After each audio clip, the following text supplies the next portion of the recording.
Good morning, everybody. It's Jane Johnston with the Bar Hill Group at Remax Camosun. I'm here on the Victoria Real Estate Show with... Hey, everybody. It's Andrew Plank here with the Vibe Real Estate Group and Royal LePage. And Jane, you are not here in Victoria. You are where? I'm in Tirana. I'm outing you. Here, I'll show you where I am. I'm just away for a few days. I'm visiting family, and this is the view. That's beautiful. Yeah. Let's introduce Bev too. Okay, Bev, do you mind being on the internet? No, not at all. Hi, Bev. So she's watching us to see how we're doing the show and learning all about technology. So good times. Alrighty. So, how's your week been? Pretty good. Pretty good. It's a little slower out there. I've been saying that for a few weeks, but it feels definitely slower. Phone calls are happening less. It's getting darker. It's getting wetter, and yeah, the showing activity is just a little bit. It seems like it's down. How are you finding it?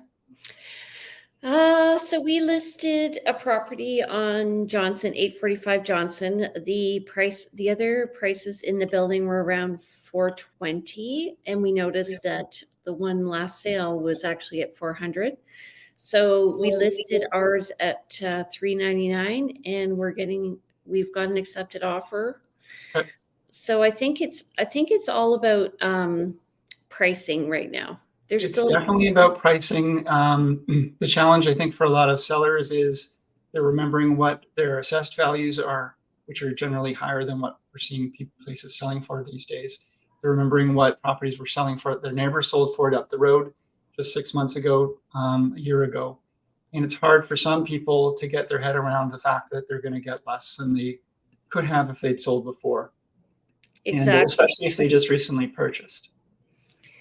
Exactly. And I often think when the assessments come out and they're high, like they were this past year, I wonder about whether or not they're doing anybody a favor, because people, I think they set up false expectations for.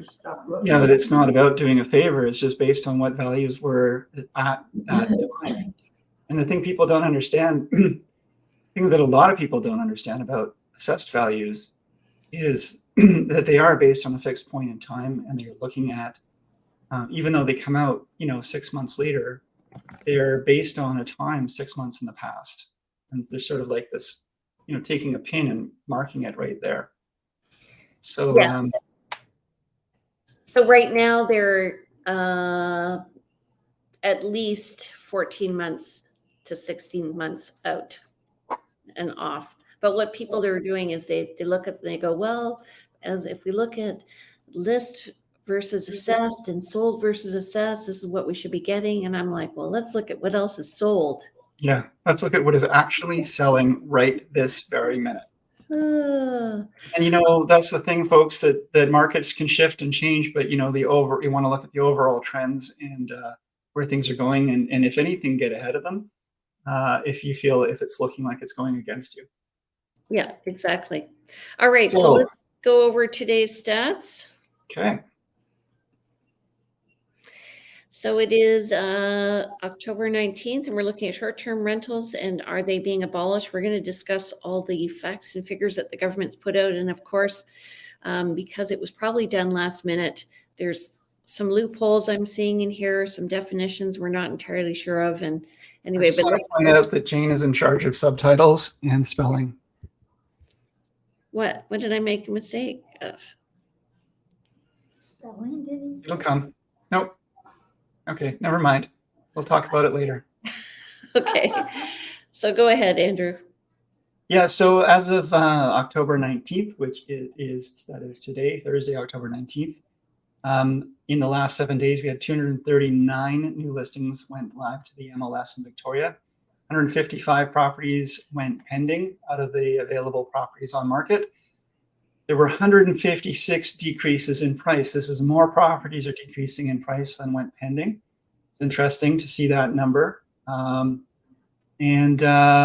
Price increases for back on markets 3, sold 129. 61 properties expired unsold. 9 properties withdrawn because people changed their plan Yes, but compared to last week, we're way up in sales. So 155 compared to 91. So that's excellent in my mind. True. And the number of listings has come down. I think overall, though, our listings are still increasing. So that's good. And yeah, I'm thinking maybe all those price decreases are actually starting to simulate sales. Oh, yeah. I'm definitely, buyers are definitely looking as long as they can find the right price point. Yeah. Okay, so to date this month, this is as of Monday, because that's when the stat comes out, we've have 183 net unconditional sales. That's compared to 118 for last week, month to date. And new listings were at 529. That's compared to 998 for October of 2022 and up from 336 last week. And our total listings are at 2,708, and that's up from 2,678 for last week, but way up from last October in 2022 at 2,192. So we're up about 25%. So it's possible we could be seeing an inventory of around 3,000 by early January. Over 3,000. Yeah. So I was thinking about that. I mean, we're going to naturally go into a dip here over the next few months, and December is typically our lowest. So it'd be interesting to see how low it actually gets. Yep. Okay, so let's just talk about short-term rentals. So the government, in its wisdom, has decided that this is what's on its website, that it is affecting, I think there were 16,000 short-term rentals in British Columbia, and I'm assuming that they're gathering that data from different sites like Airbnb and VRBO and all that. And so they've now defined short-term rentals. Typically in the past, they've been less than 30 days. Now we're seeing them less than 90 days consecutive. They're helping to define short-term rentals, which is helpful because they recently came out with legislation that that allowed for strata buildings who had blanket rental restrictions were now allowed to rent, and in fact almost forced to rent. They dismantled that ability to have that rental restriction. But the question came in is what is a rental versus what is a short-term rental, because you can still disallow short-term rentals in your building.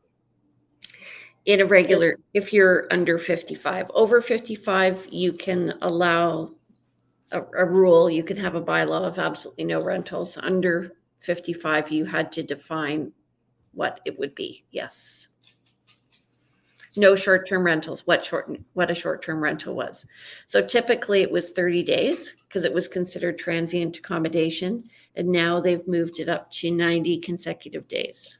So any rental less than 90 days is considered short-term, and it is actually now expressly forbidden. Yeah, they're saying they're found generally in residential or resort areas. Is there another type of area? Commercial areas, but that's where the hotel zoning and stuff allows for it anyway. Yeah. Yeah, and when they're talking residential, maybe they're talking more about single-family homes versus condos, but they're not, because it's all under the same brush here. Which actually brings to head a really good point. So right now in Victoria, there are specifically short-term rental buildings, condo buildings. Yeah, but this is the thing. So folks, the government is trying to make more available more housing for people under a regular, more traditional form of access, like with a regular rental agreement. So they're trying to clean up and get rid of the short-term rentals that are taking up that housing space. And now we should say that this legislation has just been announced. It still needs royal assent. So it's not a done deal yet, but it's looking like this is the lay of the land. This is where things are going. Yeah. Okay, so I've put a link in the comments if anybody wants to look at it. So where they're looking. Sorry, Jane, just to go back to what you were just saying and what this is. I mean, the reason this is big news really for a lot of folks, especially I think in Victoria, is, and to go into a bit of history here, but we did have downtown Victoria had zoning for transient zoning at one point.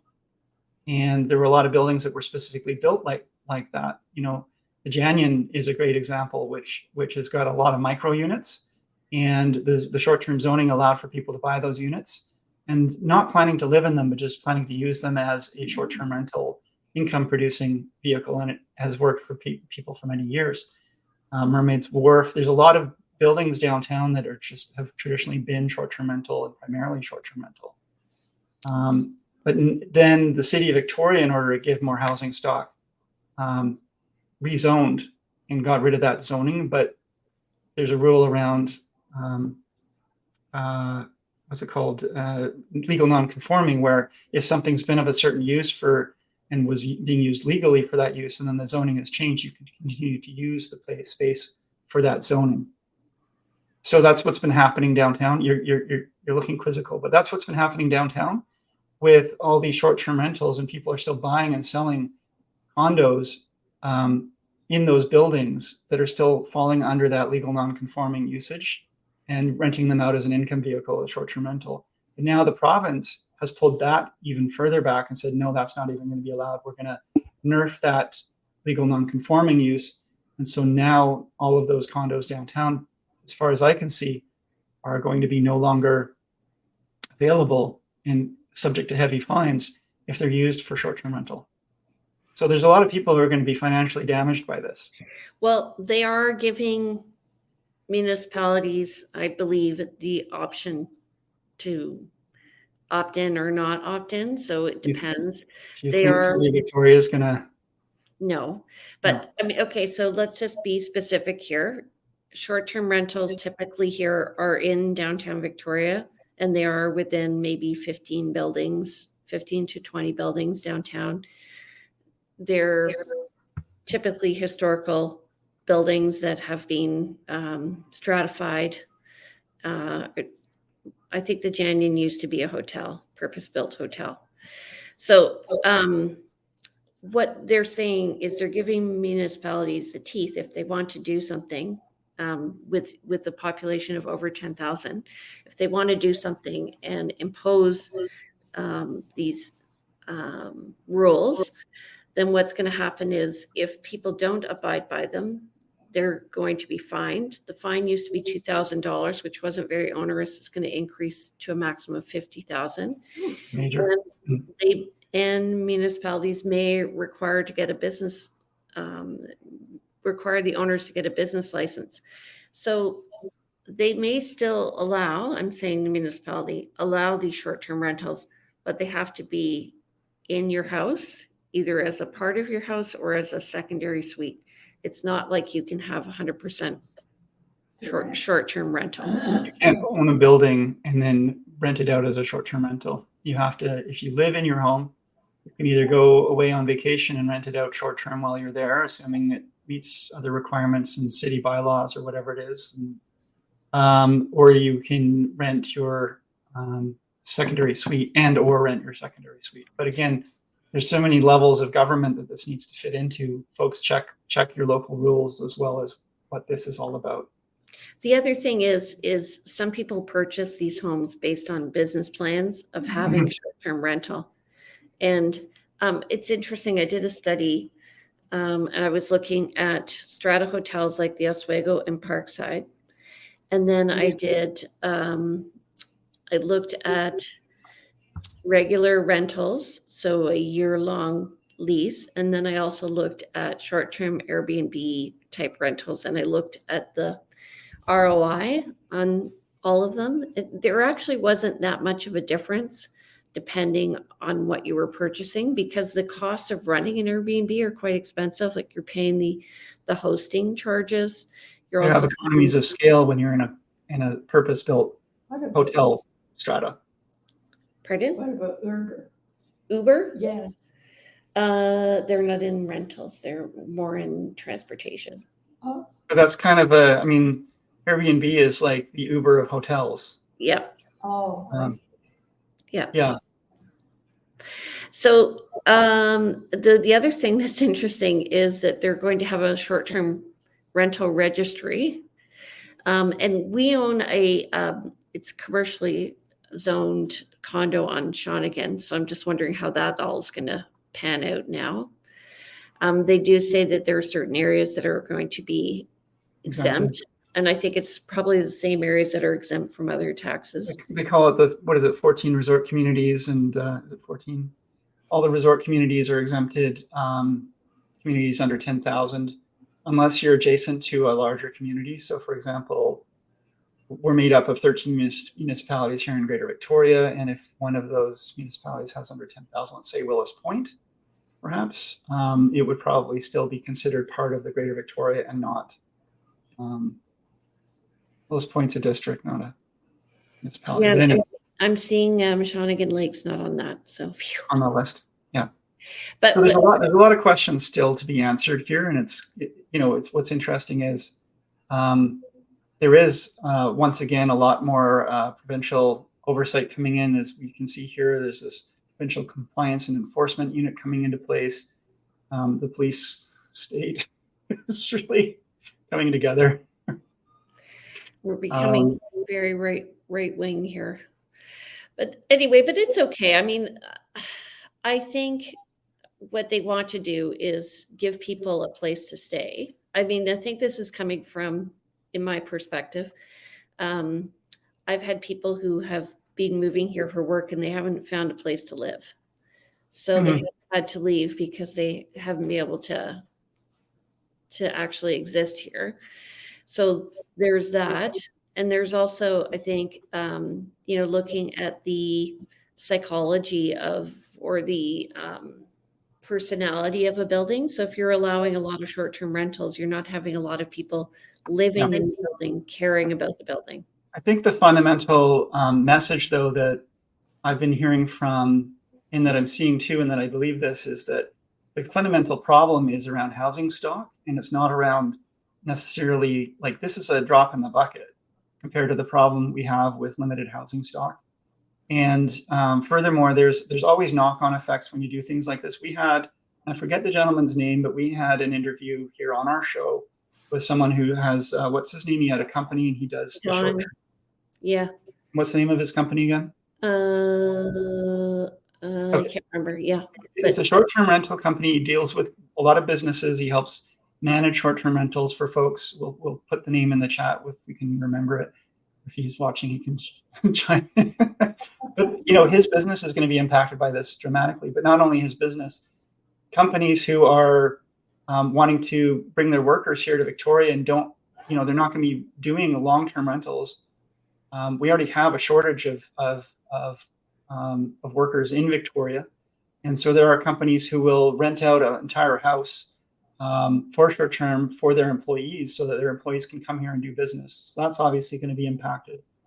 I wonder about the tourism industry, as it's going to put more. I mean, the hotels are going to be very happy because this is going to move everyone who's been, coming to Victoria out of these little quaint, fun, short-term Airbnbs back to hotels.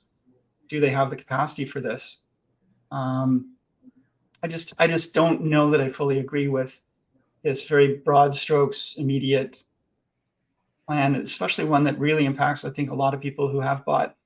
And this isn't, hey, this is sometimes, people say, oh, we can't, we need housing stock, and landowners and tenant and landlords are the equal ones, but they're not. These are people who have been trying to make their way in the world and have saved and scrimped to be able to buy and afford. Sometimes people buy before their first home an investment property like this. Even it's not unheard of.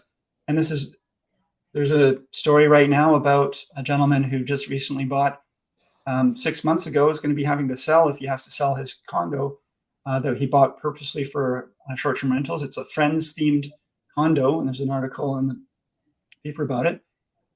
He's lost $150,000 in value right off the top of it. If this has to go back to a regular rental, because the income is very different. And so value of a place is based on Potential income. your potential income. So I'll get off the soapbox, but you know, there's a lot of things to consider, and I don't know that it was fully thought through. Well, he's going to have to go for minimum 3 months rentals. That's what this is saying. He's going to have to get a business license. This isn't entirely different than what's going on already. Like, I had a client who owns a house in Fairfield.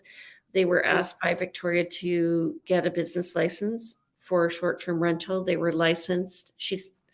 The homeowner spent $40,000 getting their suite ready for short-term rentals, and then the next year they just canceled it.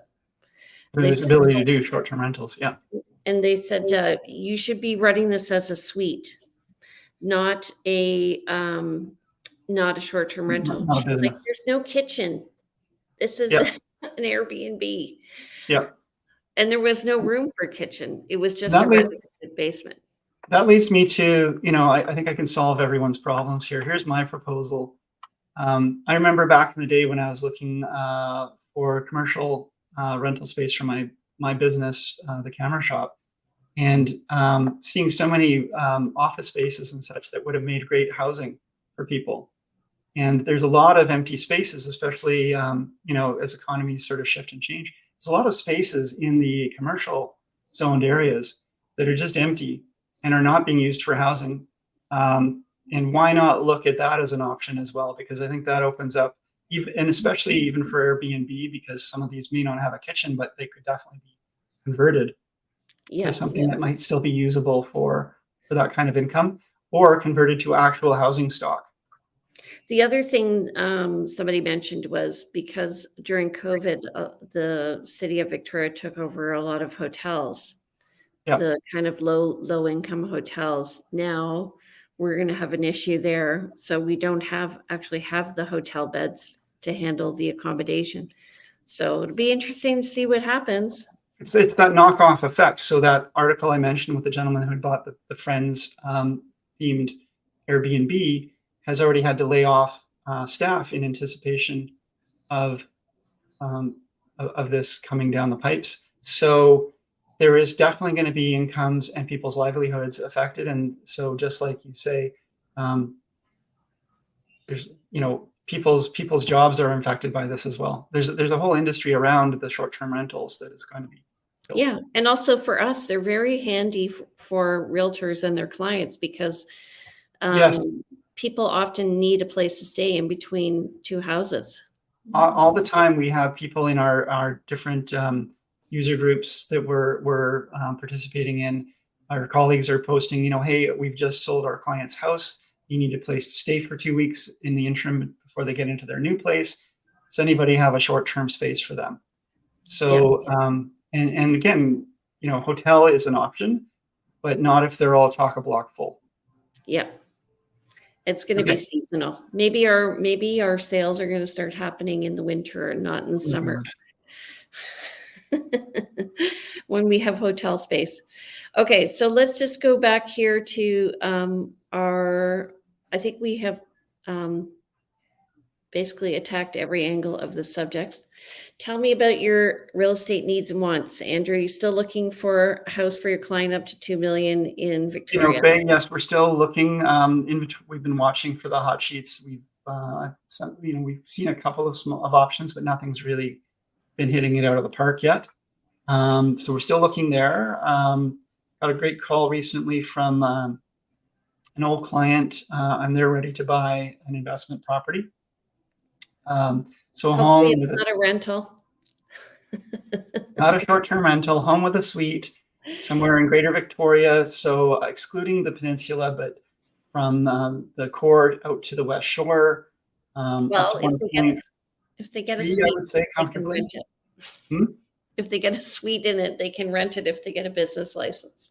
Anyway, that's not what they're looking for. Just regular, good old investment property.